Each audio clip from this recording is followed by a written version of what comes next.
What's going on, everybody? This is Darren Wong representing the Kinjas, and in this video we're going to learn a freeze called the Forearm Freeze.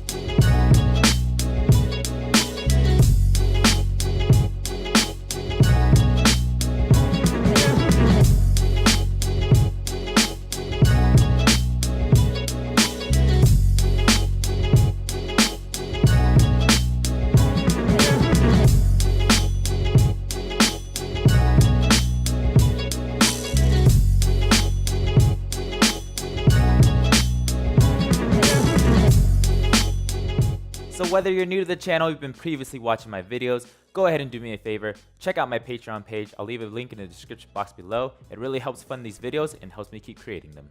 Alright, so for the purposes of this video, I'm going to be using my left arm to do my forearm freeze, but the same concepts apply to your right arm, so make sure you try out both sides and figure out which one you want to work on. Alright, so like most freezes, the forearm freeze utilizes 3 points of contact. It's going to be your 2 hands and whichever forearm you want to balance on. Alright, so to set this up, you actually want to line up the elbow tip of the forearm you're balancing on with your opposite hand. So if this was the ground, you're going to have your hand here, your elbow tip here. And instead of having this hand in line with your other hand, you actually want to bring it down and have it in line with your forearm. So this hand really could be in any direction. It just depends on what's more comfortable for you. For me, I keep it straight, but for some people, they turn it to the side or they might be a little bit out. So play around with it and find out what works best for you. Alright, so with that setup in mind, we want to make sure our center of gravity is going to be over our forearm or the elbow tip and our opposite hand. So to set this up, I'm going to be placing down my left arm and my left forearm. And again, I'm lining up my hand, not with my hand, but with my elbow tip or my forearm. So from here, my center of gravity needs to be over this line. So if I was facing here or to the front, it wants to be over this line. Okay, so to do that, all I want to do is I want to get into a position where my hips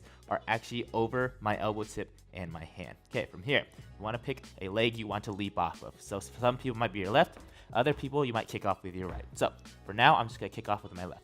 So with the other leg, you want to have it in the air and make sure it's pretty much over your center of gravity. And all I want you to do is kick off, touch it, and come back down. So again, I'm kicking off, touch it, come back down, kick off, touch it, come back down. All right, so a key mistake I see when people try to do this kickoff is they don't align their hips over their center of gravity or over their forearm and their opposite hand to begin with. So if you start with your hips down here, it's going to make it a lot harder to kick up because you have to force your hips over your center of gravity first. Instead of having your hips already there in place, you're literally just kicking up your foot. So don't start back here and have to drive your hips forward.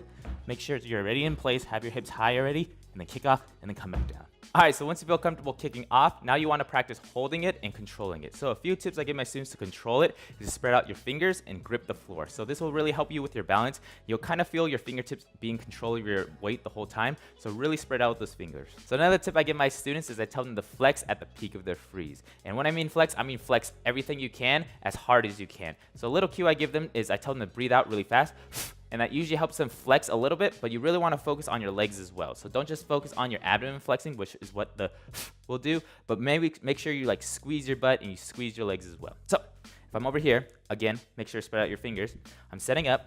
I put my hips high already. All I'm going to do is I'm going to kick off and blow out and then come back down. So as I do that blowout, I'm trying to hold in everything I can and flex everything. So again, I'm here. Make sure my hips are high. I kick off. And then I come back down. So one extra tip that might help you is you want to think about pushing the ground away from you instead of letting your body collapse in. So if you let your body collapse in, you're going to go like this, you'll feel your body start to collapse like this. So I'm really thinking about pushing the ground away from myself. That way I'm extending my body versus crunching it in. So if I try to extend it, if I'm here, so don't crunch in, but really try to push the ground away from the start. And then when you push up, you're really extending your body and you can hold it a lot longer. So as you're practicing controlling your forearm freeze, make sure you practice different leg positions. So the normal ones I give my students to practice is cross-legged, both ways, open, close, and then legs bent.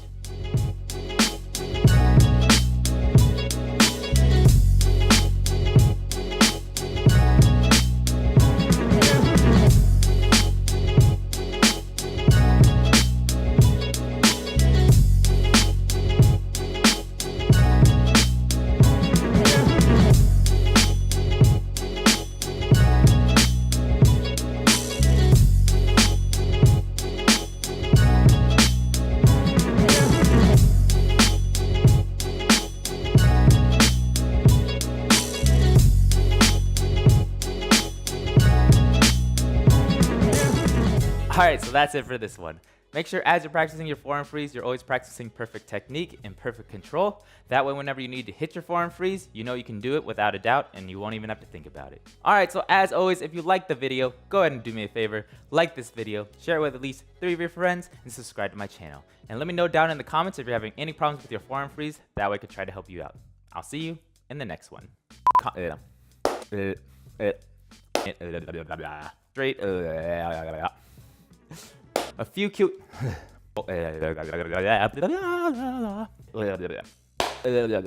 Without.